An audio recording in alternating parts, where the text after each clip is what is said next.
In a world spinning with chaos, ambition, distractions, and desires, the voice of the Stoics echoes through the centuries with quiet wisdom. These were thinkers, warriors, emperors, and slaves who believed that the key to a fulfilling life was not in what happened to us, but how we responded to it. Their philosophy was simple, yet profound. Live in accordance with nature, accept what you cannot change, and focus only on what is within your control.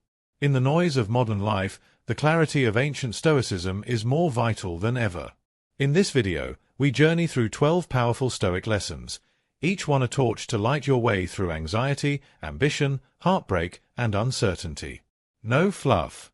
No overcomplication. Just timeless wisdom to guide you, moment by moment, breath by breath. Let us begin. 1. Imagine waking up tomorrow and everything you know is gone. Your job.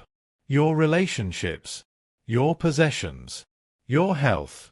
This isn't a nightmare. It's a Stoic practice. The Stoics called it Premeditatio malorum, the premeditation of evils. At first glance, it sounds bleak.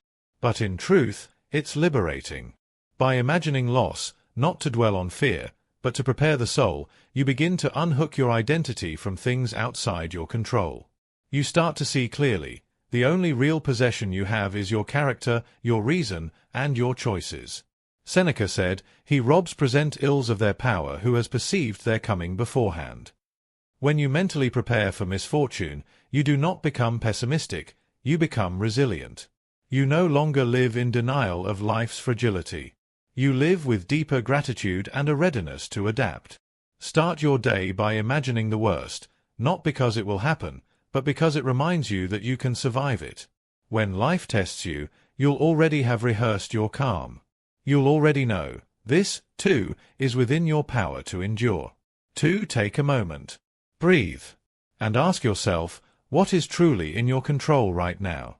This question is the cornerstone of Stoic life. Epictetus taught that we must draw a clear line between what we can control, our thoughts, our actions, our judgments, and what we cannot, the weather, the opinions of others, the past, or the outcomes. Why suffer over what you cannot influence? Why waste energy on things indifferent to your will? Imagine your mind as a fortress. Outside, the world rages with chaos. Inside, you rule as the architect of your own peace. You don't need to control people. You don't need to control the future. You need only to master your response to the present. Once you accept this truth, not just intellectually, but viscerally, life becomes lighter. You stop chasing shadows. You reclaim your energy. You learn to respond, not react.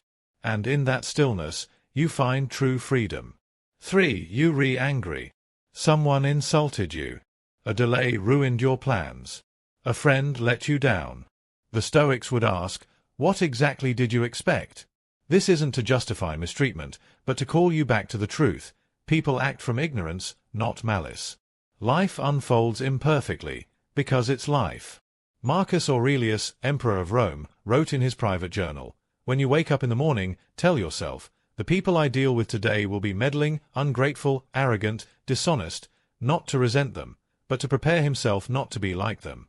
When you expect life to be smooth, you suffer twice, first from the event, then from your unrealistic expectations. But if you meet each day ready for imperfection, you are not caught off guard. You flow with the stream of events, like a rock in a river, unmoved, solid. Let people be who they are. Let the world spin as it does. You are here to govern one thing only, your own virtue. For picture a man standing in the rain, shouting at the clouds to stop. That's what we look like when we argue with reality. The Stoics knew that suffering comes not from events themselves, but from our judgments about them. Your flight is delayed. That's neutral. You say it's terrible, and now you're angry. Viktor Frankl, though not a Stoic, echoed this idea when he wrote, "Between stimulus and response, there is a space. In that space is our power to choose our response." You are not a puppet. You are not at the mercy of moods or events. You are the master of your inner world. When something upsets you, pause. Ask yourself, what story am I telling? What am I adding that isn't really there? Strip away the interpretation, and all that's left is a moment waiting for your calm response. This is how Stoics turned misfortune into strength.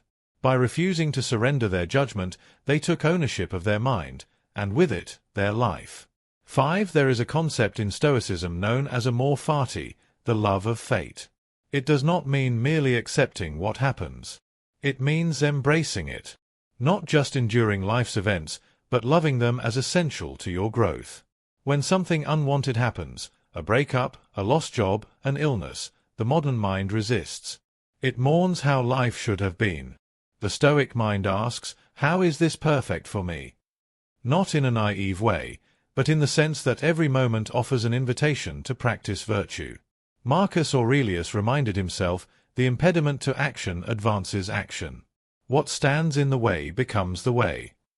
This is not motivational fluff. It's strategic.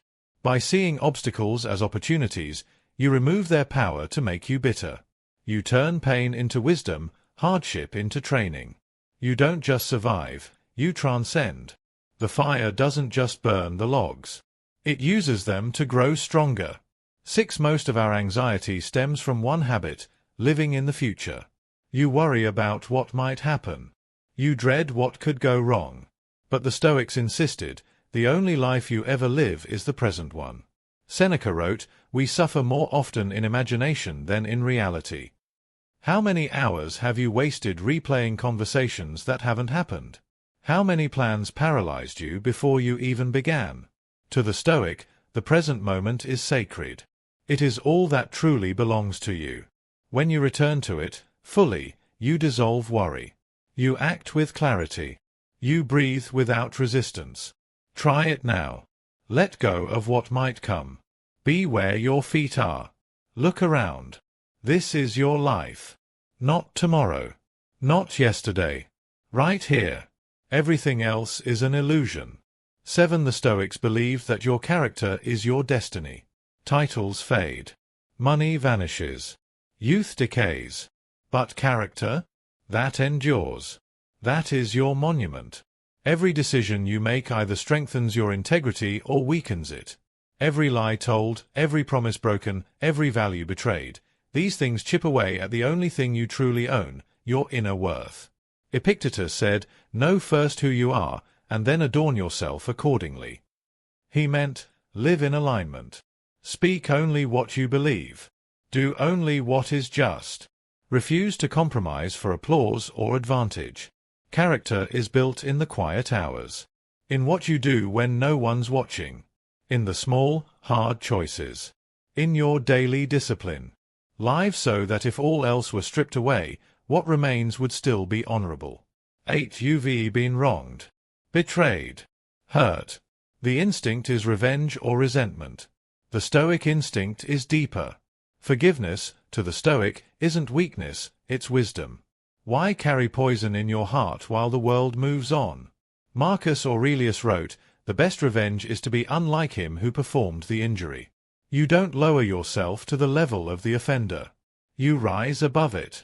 Not out of pride, but out of clarity.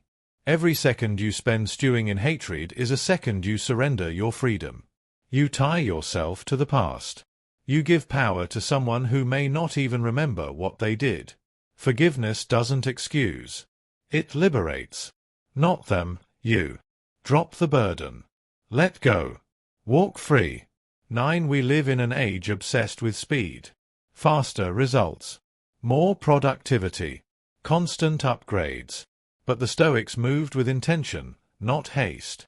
Seneca said, it is not that we have a short time to live, but that we waste a lot of it. The point of life is not to fill every moment with motion, but meaning. Slow down. Ask yourself, why am I doing this? What am I rushing toward? Who am I becoming? When you slow your pace, you begin to notice what matters. You make fewer mistakes. You listen better. You speak less, but with greater weight.